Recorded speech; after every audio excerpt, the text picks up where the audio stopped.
Okay, so let's शुरू करते हैं अपना next topic. And the topic is new public administration. इस टॉपिक को भी हम ऐसे ही पढ़ेंगे जैसे हम तब पढ़ रहे थे। दैट इज़ 2-3 बार कम से कम इस वीडियो को वॉच करना है, और साथ के साथ क्या है, यू नीड टू राइट और समझना है, कीवर्ड्स पे ध्यान देने हैं। ठीक है, सो शुरू करते हैं। सो सबसे पहला है that is a background and origin. अगर हम समझें तो इसकी शुरुआत कैसे हुई है। सो इमर्ज हुआ था 1968 में। एक मिनोब्रुक कॉन्फ्रेंस हुई। कॉन्फ्रेंस का मतलब क्या है, बहुत सारे लोग बैठे, बहुत सारे लोग हैं, they sit on a table, they discuss the things about public administration. जिसको ऑर्गेनाइज किसने किया था, Dwight Waldo in USA. So Dwight Waldo is a very very important thinker है, तो इनको प्लीज़ याद रख लेना है। ठीक है, so you need to learn his name regarding NP. ये डेवलप होता है ड्यू टू सोशल ट्रिबलेंस। मतलब बैकग्राउंड बता रखा है कि उस टाइम पे क्या हो रहा था, 1960s में बहुत ज़्यादा सोसाइटी में अनरेस्ट जैसी सिचुएशन थी, डिस्टर्बेंस था, क्योंकि सिविल राइट मूवमेंट्स चल रहे थे world wide, Vietnam war protest चल रहा था, डिमांड चल रही थी इक्विटी लाई जाए, कि जो लोग पीछे रह गए हैं उनको अपलिफ्ट किया जाए। तो ये डिमांड चल रही थी। This is a background. इसका मेन एम क्या था, to make public administration more relevant. ज़्यादा से ज़्यादा हम पब्लिक एडमिनिस्ट्रेशन को रेलिवेंट बताएं। रेलिवेंट का मतलब है जो आज की समस्या को सॉल्व कर सके। वैल्यू बेस्ड बनाएं। तक हमने वैल्यू को क्या क्या था, नेग्लेक्ट, लेकिन अब हम क्या करेंगे, वैल्यू को फोकस करेंगे। एंड पीपल सेंट्रिक बनाए, लोगों की समस्याओं को सुलझाना वाला बनाए। तो मेन इसका एम था, बैकग्राउंड में ही चल रहा था। लेके कौन आया था उसको, Dwight वोल्डो, the Minnowbrook conference first में। Reaction against traditional bureaucratic and behavioural approaches. तो एक तरीके का क्या है, रिएक्शन है traditional bureaucratic and behavioural approaches के थ्रू, जो कि अपने आप में काफ़ी रिजिड थी एंड काफ़ी वैल्यू न्यूट्रल थी। वैल्यू की बात ही नहीं करती थी, ओनली उनका फोकस किस पे था, ऑन फैक्ट्स के पे, यानी प्लस एफिशिएंसी पे, प्लस प्रिंसिपल्स पे, इन्हीं चीज़ों पे जो था फोकस था। वैल्यू पे था ही नहीं, सिटीजन को सर्व करना इस चीज़ पे फोकस ही नहीं था। ठीक है, सो थोड़ा सा रिवाइज कर लेते हैं हम इसको। तो बैकग्राउंड में हमने क्या देखा कि इसको कौन लेके आया है, मिन्यूब्रू कॉन्फ्रेंस फर्स्ट के थ्रू ड्वाइट वोल्डो लेके आए हैं। ठीक है, ड्वाइट वोल्डो लेके आए हैं, मिन्यूब्रू कॉन्फ्रेंस फर्स्ट, ड्वाइट वोल्डो। चल क्या रहा था, चल क्या रहा था बैकग्राउंड में, कि बहुत ज़्यादा क्या था, हमारा सोशल अनरेस्ट था। ठीक है, क्योंकि civil protest, Vietnam war protest वगैरह सब कुछ चल रहे थे। इसके चलते, और मेन इसका एम क्या था कि किस तरीके से हम जो है ज़्यादा पब्लिक एडमिनिस्ट्रेशन को क्या बनाएं, दैट इज़ रेलिवेंट बनाएं, सिटीजन सेंट्रिक बनाएं, और क्या बनाएं, that is citizen centric, relevant and value laden बनाएं। क्योंकि ड्वाइट वोल्डो को कहना ही है कि जो है दैट इज़ पब्लिक एडमिनिस्ट्रेशन अपने आप में क्या है, public administration is value laden activity, क्योंकि इनका कहना ही ये है, ये सब बिलीव करते हैं। सो दैट इज़ वाई ऐसा कहा गया। ठीक है, तो बैकग्राउंड हमने समझ लिया। नाउ अब हम बात करते हैं कोर फीचर्स क्या है हमारे एनपीए के। कोर फीचर्स मतलब मेन इंपॉर्टेंट जो फीचर्स है जिनके बारे में बात करता है हमारा, दैट इज़ दिस। सो सबसे पहला है नॉर्मेटिव एंड वैल्यू ओरिएंटेड। तो इसका मेन फोकस ही है कि वैल्यू पे फोकस किया जाए, फोकस किया जाए इक्विटी पे, फोकस किया जाए सोशल जस्टिस पे, फोकस किया जाए रिस्पॉन्सिवनेस पे। तो वैल्यूज़ पे फोकस कर रहा है। ठीक है, ये बोल रहा है कि क्लाइंट सेंट्रिक रहो। एडमिनिस्ट्रेशन ऐसा होना चाहिए जो सर्व करे सिटीजन्स को, ना कि खुद को। स्ट्रक्चर को सर्व नहीं करना है, लोगों को सर्व करना है। ठीक है, क्लाइंट सेंट्रिक, और इसी तरीके से वो वर्क करे कि जो क्लाइंट को ध्यान में रख के काम करे। क्लाइंट मतलब यहाँ पे सिटीजन ही है। एंटी ब्यूरोक्रेटिक, काफ़ी से रिजेक्शन किया कि स्टेटस क्यों हायरार्की जो ब्यूरोक्रेसी अब तक चलती आ रही थी, वेबर वाली ब्यूरोक्रेसी है ना, वेबर वाली जो ब्यूरोक्रेसी अब तक चल के आ रही थी, जिसमें हायरार्की थी, जिसमें स्टेटस क्यों था। स्टेटस क्यों का मतलब है जो कि चेंज नहीं चाहते, जो चल रहा है सिस्टम वैसे ही ठीक है। चेंज ओरिएंटेड, ये बोलता था कि बदलाव लाओ। वो इम्फेसिस करता था इनोवेशन, रिफॉर्म एंड रिस्पॉन्सिवनेस पे, कि इनोवेशन एंड रिफॉर्म पे ध्यान दो, बदलाव करो। क्यों, क्योंकि हमारा इन्वायरमेंट बदल रहा है। इंटरडिसिप्लिनरी, इसने बोरो करे insights, sociology, psychology, political science, बहुत सारे अलग अलग सब्जेक्ट से इसने इन सारी चीज़ों को उठाया था। सो ये अपने आप में क्या था, इंटरडिसिप्लिनरी, की बहुत सारे डिसिप्लिन से मिला के हमने ये अप्रोच दी। प्रोएक्टिव एडमिनिस्ट्रेशन, कहता है कि प्रोएक्टिव एडमिनिस्ट्रेशन होना चाहिए। सॉल्व करो रियल सोशल प्रॉब्लम्स को, जस्ट फॉलो मत करो रूल्स को। सिर्फ रूल्स फॉलो करने से प्रॉब्लम सॉल्व नहीं होंगी, तो हमें क्या करना है, दैट इज़ प्रोएक्टिव एडमिनिस्ट्रेशन करना है। ठीक है, सो मैं बता देती हूँ अपने आप में ही जो इंपॉर्टेंट कीवर्ड्स हैं, let me once name them. ठीक है, तो इंपॉर्टेंट कीवर्ड्स क्या है इसमें, दैट इज़ कैसा था, वैल्यू ओरिएंटेड था, क्लाइंट सेंट्रिक था, एंटी ब्यूरोक्रेटिक था, चेंज ओरिएंटेड था, इंटरडिसिप्लिनरी था and proactive administration. These all are the important keywords, इनको लिख लेना। ठीक है, तो कोर फीचर्स क्या है हमारे, एक बार रिवाइज कर ले तो। What are the core features? Core features are, तो सबसे पहला this is value center, value oriented, citizen centric, client centric, एक ही बात है। कैसा था ये? दैट इज एंटी ब्यूरोक्रेटिक है ना, ब्यूरोक्रेसी से बिल्कुल नफरत करता था।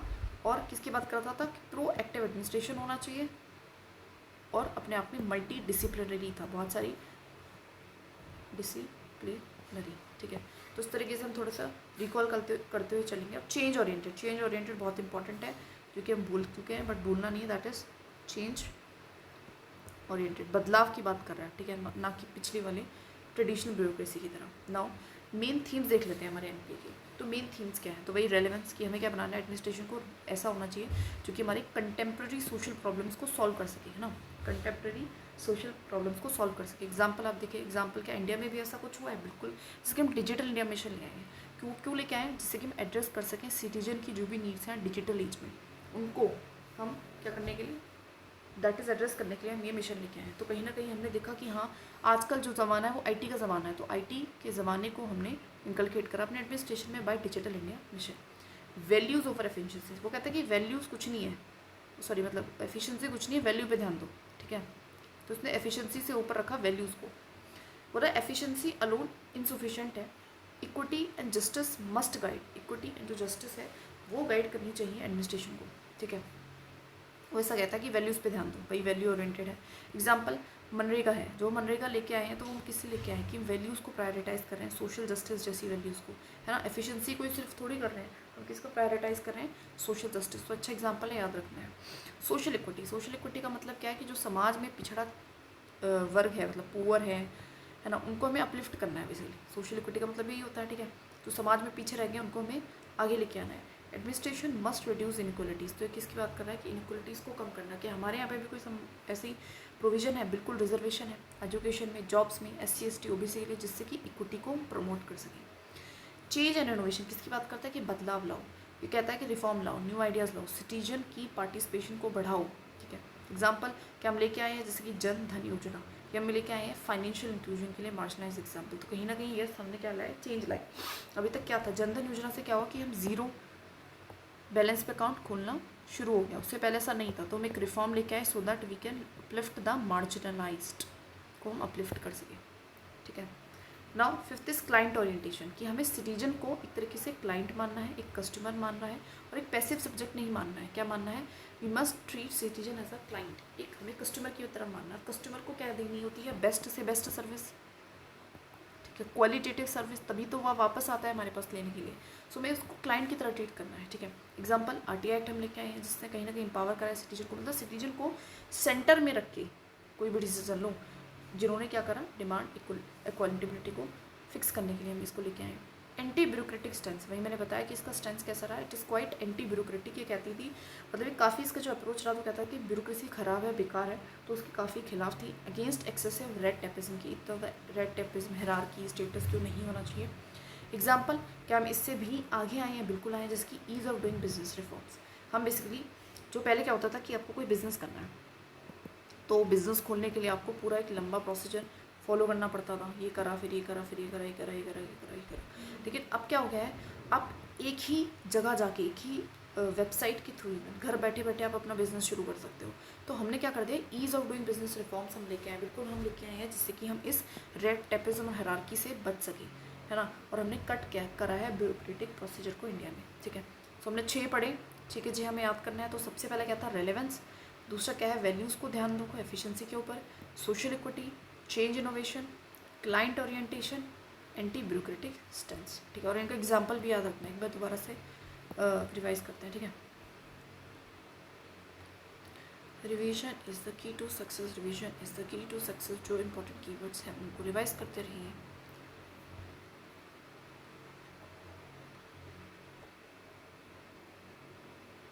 ठीक है, तो मेन थीम्स क्या है हमारी, that is relevance, R for relevance, then values of efficiency, social equity, change and innovation, client orientation, anti bureaucratic stance, इनको पहले हम लिख लेते हैं, ठीक है। तो क्या क्या पढ़ा हमने, दैट इज़ रेलेवेंस, वैल्यूज़ को रखना है एफिशिएंसी से ऊपर, हमें क्या बचाना है, सोशल इक्विटी पे ध्यान देना है ना, इनइक्वलिटीज़ को घटाना है, एंटी ब्यूरोक्रेटिक स्टैंस था इसका भी, और हमें क्या करना है, हमें रिफॉर्म एंड इनोवेशन के बारे में सोचना है, और हमें क्या करना है, one more thing was there, और क्या करना था हमें, दैट इज़ हमें सिटीजन सेंट्रिक या क्लाइंट ओरिएंटेशन, ठीक है। यही चीज़ें हैं, ऊपर भी यही पढ़ा था, तो वही सेम चीज़ें हैं। इसके बारे में एग्जाम्पल और कर लेते हैं। एग्जाम्पल हमने क्या किया था, रिफॉर्म्स एंड इनोवेशन के लिए हमने क्या किया था, क्या किया था हमने एग्जाम्पल, क्या हम रिफॉर्म लेके आए, आरटीआई एक्ट, है ना, रेलेवेंस की और ज़्यादा रिलेटेड वन एग्जाम्पल में क्या लिया था, डिजिटल इंडिया मिशन, है ना, वैल्यू को ओवर एफिशिएंसी, बिल्कुल मनरेगा जैसी स्कीम है जहाँ पे हम वैल्यू पे ध्यान देते हैं, सोशल इक्विटी पे, सोशल इक्विटी पे क्या हम लेके आए, बिल्कुल रिजर्वेशंस के थ्रू लेके आए हैं। एंटी ब्यूरोक्रेटिक स्टैंस, वो हमें कहाँ पे देखने को मिला था, दैट इज़ एंटी ब्यूरोक्रेटिक हम कहाँ पे हुए, जैसे कि मैंने ईज़ ऑफ डूइंग बिजनेस हम लेके आए हैं, जिसके थ्रू हमने इस हायरार्की को क्या कर दिया है, साइडलाइन कर दिया है। सिटीजन क्लाइंट ओरिएंटेशन, ये भी हमने करा है, बिल्कुल करा है, जैसे सोशल ऑडिट हम कह सकते हैं। बहुत सारे एग्जाम्पल्स हैं यहाँ पे, है ना, CP ग्राम्स लिख दो यहाँ पे, बहुत सारे एग्जाम्पल्स हैं।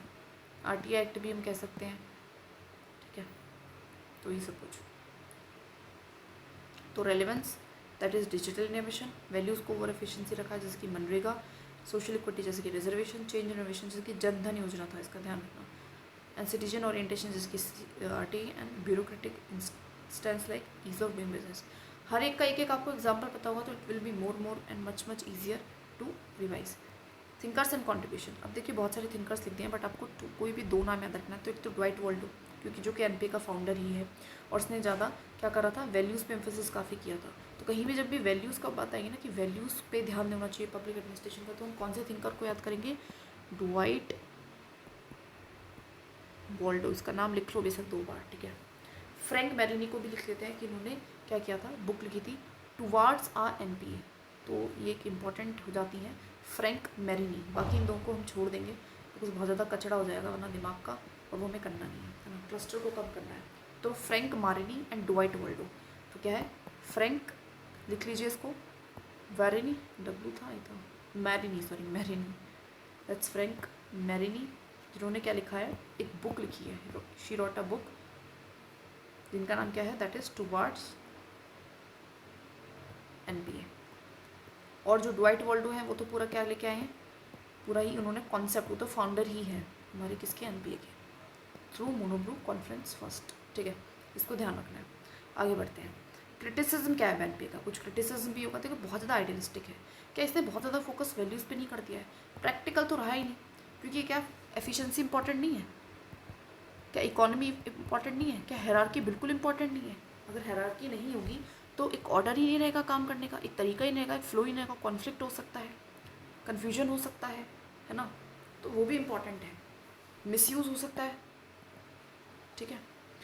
लैक ऑफ कोहेरेंट थ्योरी, इसका मतलब है कोई भी सिस्टमैटिक फ्रेमवर्क नहीं दिया, सिर्फ थीम्स है, मतलब ये बता दिया क्या करना है, कैसे करना है, लेकिन कैसे करेंगे ये नहीं बताया, क्या करना है ये बता दिया, हाउ नहीं पता, तो लैक है, कोहेरेंट नहीं, अपने आप में कंप्लीट नहीं है, this is not a complete theory in itself. Anti bureaucratic tone है, बहुत ज़्यादा जो है ब्यूरोक्रेसी के अगेंस्ट चली गई, जो कि अनरियलिस्टिक है in large democracies like India. India में आपको ब्यूरोक्रेसी चाहिए ही चाहिए टू हैंडल, ब्यूरोक्रेसी कितना कुछ कर रही है, हम अभी पिछली वीडियो में देख के आए थे कि भैया इम्प्लीमेंटेशन करती है, स्टेबिलिटी लाती है, कॉन्टिन्यूटी लाती है, ग्लोबल एंड लोकल भी रेलेवेंस है आज के टाइम पे ब्यूरोक्रेसी का, ठीक है, डेवलपमेंट में काम कर रही है, वेलफेयर ओरिएंटेशन हो चुका है उसका, ठीक है, तो इट्स वेरी इंपॉर्टेंट। तो आप कैसे किस तरीके से आप एंटी ब्यूरोक्रेटिक टोन नहीं रख सकते हैं, बहुत ज़्यादा एंटी ब्यूरोक्रेटिक टोन है, नेगलेक्ट करा है एफिशिएंसी को कम्प्लीटली, जो कि कहीं ना कहीं सर्विस डिलीवरी को हमारा क्या करेगा, इफेक्ट कर सकता है नेगेटिवली, ठीक है। तो क्रिटिसिज्म में क्या है कि टू आइडियलिस्टिक है, ठीक है, एंटी ब्यूरोक्रेटिक क्या है, एंटी ब्यूरोक्रेटिक क्या है, टोन है इसकी जो कि सही नहीं है अपने आप में, और क्या है, दैट इज़ एफिशिएंसी को कहीं ना कहीं उसने कॉम्प्रोमाइज़ कर दिया है, एंड साथ में क्या है, अपने आप में इनकम्प्लीट थ्योरी है, फिर कहते हो lack of coherent theory, coherent नहीं है, दैट इज़ कंप्लीट नहीं है अपने आप में, सिर्फ ये बता दिया क्या करना है, कैसे करना है, कुछ नहीं पता, ठीक है। सो इट्स लाइक दैट, अच्छाइयाँ भी हैं वहीं इसकी बुराइयाँ भी हैं। इसकी बुराइयाँ में और देखो क्या लिख सकते हैं, आइडियलिस्टिक कैसे है, कहते हैं कि हायरार्की नहीं होनी चाहिए। भाई हायरार्की नहीं होगी तो कैसे फ्लो वर्क होगा, ये कैसे डिफाइन होगा ना, इट इज़ इंपॉर्टेंट। हायरार्की नहीं होगी तो कैसे फिक्स करोगे अकाउंटेबिलिटी की, किसकी जिम्मेदारी थी अगर काम नहीं हुआ। सो हायरार्की की भी अपनी इंपॉर्टेंस है, तो आप बिल्कुल अगेंस्ट नहीं जा सकते हो, है ना। एफिशिएंसी की अपनी इंपॉर्टेंट है, आप हमेशा वैल्यूज़ नहीं देख सकते, आपको कभी कभी फैक्ट भी देखना पड़ेगा, है ना। दोनों ही चीज़ें इंपॉर्टेंट है। Now legacy and relevance, India में क्या ये रेलेवेंट है, तो दो शॉर्ट लिफ्ट, बहुत छोटे समय के लिए आई, लगभग 10 साल के लिए ये कॉन्सेप्ट रहा। एनपीए चेंज द डिसिप्लिन, लेकिन कहीं ना कहीं एनपीए ने इस डिसिप्लिन की जो सोचने का नज़रिया था वो बदला, फाउंडेशन रखी लीडर मूवमेंट्स के लिए। जैसे कि उसके बाद एनपीएम आता है जो कि बात करता है एफिशिएंसी और प्राइवेटाइजेशन की, एनपीएस आता है जो कि बात करता है सिटीजनशिप, डेमोक्रेसी, पार्टिसिपेशन की, है ना। एंड इंडिया में आपको एनपीए की स्पिरिट दिखेगी, आरटीआई, है ना, आरटीआई ट्रांसपेरेंसी अकाउंटेबिलिटी, आधार इनेबल्ड वेलफेयर स्कीम, कहीं ना कहीं सिटीजन को ध्यान में रख के हमने करा है। सोशल वेलफेयर स्कीम, इसका मेन फोकस किस पे है कि सोशल इक्विटी लाई जाए समाज में, है ना, जो गरीब लोग हैं उनको मुँह पर उठाए। E governance project, e governance जो प्रोजेक्ट्स है वो कहीं ना कहीं क्या दिखाते हैं भाई, क्लाइंट सर्विस एंड कहेंगे हम कहीं ना कहीं रेलेवेंस को दिखाते हैं। नाउ एग्जाम्पल्स ले लेते हैं इंडियन एडमिनिस्ट्रेशन से। सोशल इक्विटी, मनरेगा है ना, जितनी भी आप देखोगे जितनी भी गरीब लोगों के लिए स्कीम्स है, रिजर्वेशन सिस्टम, फूड सिक्योरिटी, जो भी पिछड़े हैं सोशली, इकोनॉमी, है ना, इकोनॉमिकली, तो उनके लिए हम स्कीम्स जो भी लेके आते हैं वो सोशल इक्विटी का ही पार्ट है। सिटीजन ओरिएंटेशन का, सिटीजन को ध्यान में रख के हम चीज़ों को कर रहे हैं, बिल्कुल कर रहे हैं, आरटीआई एक्ट है। डिजिटल सेवा केंद्र से, है ना, डिजिटली जो है सेवा, मतलब एक तरीके से क्या कर रहे हैं, सर्विसेज प्रोवाइड कराने की, जो सिटीजन है उसको यहाँ तक भी आने की ज़रूरत ना पड़े, है ना, दफ्तर में, और वो घर बैठे बैठे जो है सर्विसेज को पाले, ठीक है। उसके अलावा प्रो चेंज माइंडसेट, कहीं ना कहीं माइंडसेट तो बदला है। स्वच्छ भारत मिशन है, बेटी बचाओ बेटी पढ़ाओ है, तो ऐसे जो इनिशिएटिव लेके आए हैं वो कहीं ना कहीं एक चेंज एंड प्लस में प्रो एक्टिव एडमिनिस्ट्रेशन को ही तो दिखा रहा है। एंटी ब्यूरोक्रेसी रिफॉर्म्स भी लिखे हैं, जैसे कि ईज ऑफ डूइंग बिजनेस, पहले भी बात करी थी, जिसमें आपको सिंगल विंडो क्लियरेंस मिल गया। इसका मतलब क्या है कि आप बिजनेस को एक सिंगल विंडो पे जाएंगे और वहीं से आपका बिजनेस जो है, कहीं और नहीं जाना है, इधर उधर नहीं जाना है, किसी और ऑफिस में, इधर वो वेबसाइट, एक ही जगह जाओ और बात खत्म। ट्रांसपेरेंसी अकाउंटेबिलिटी भी है, ये लोकपाल एक्ट, माई गवर्नेंस, सिटीजन प्लेटफॉर्म वगैरह करके। अभी देखो ये सारे हमारे क्या है, वही कीवर्ड्स है जो ऑलरेडी हम पढ़ चुके हैं। न्यूब्रू कॉन्फ्रेंस फर्स्ट, डुआइट वॉल्डो, फ्रैंक मैरनी जिसने बुक लिखी थी, एंड जॉर्ज को चलो आप छोड़ रहने दो। नॉर्मेटिव वैल्यू ओरिएंटेड हो चुका है ना, रेलेवेंस ओवर रिजिडिटी, सिटीजन को क्लाइंट माना है ना, एक सिटीजन को क्लाइंट मानता है, इस चीज़ को ध्यान रखिएगा। एंटी ब्यूरोक्रेटिक ओरिएंटेशन है इसका, ब्यूरोक्रेसी का काफ़ी खिलाफ है। इक्विटी, रिस्पॉन्सिबलेंस, इनोवेशन की बात करता है, ट्रांसपेरेंसी, इन सब की। लीगेसी क्या है, लीगेसी का मतलब क्या है कि ये एनपीए आया, इसी ने ही इंस्पायर करा further movement like NPM and NPS को, जो कि बात करती हैं प्राइवेटाइजेशन की बात करती थी, एंड एनपीएस बात करती थी डेमोक्रेसी एंड सिटीजन पार्टिसिपेशन की, ठीक है। सो उनको भी इंस्पायर करा है। अगर हम दैट इज़ कंक्लूजन लिखें तो देखो हमेशा जो कंक्लूजन है वो पेपर में कैसे लिखना है, बैलेंस फॉरवर्ड लुकिंग, एग्जाम के आंसर्स के लिए।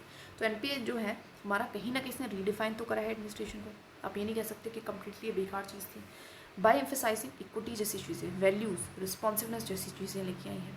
दो क्रिटिसाइज एज आइडियलिस्टिक, आप चाहे इसको आइडियलिस्टिक मान लो, लेकिन उसके जो प्रिंसिपल्स हैं continue to inspire inclusive citizen centric governance India, तो कहीं ना कहीं आप इसको कह सकते हो कि आइडियलिस्टिक है, लेकिन कहीं ना कहीं इसने इंस्पायर तो करा है further ideas like inclusivity, like citizen centric governance. अभी तक तो किसी ने सिटीजन की बात ही नहीं करी थी, अब इसने करी है।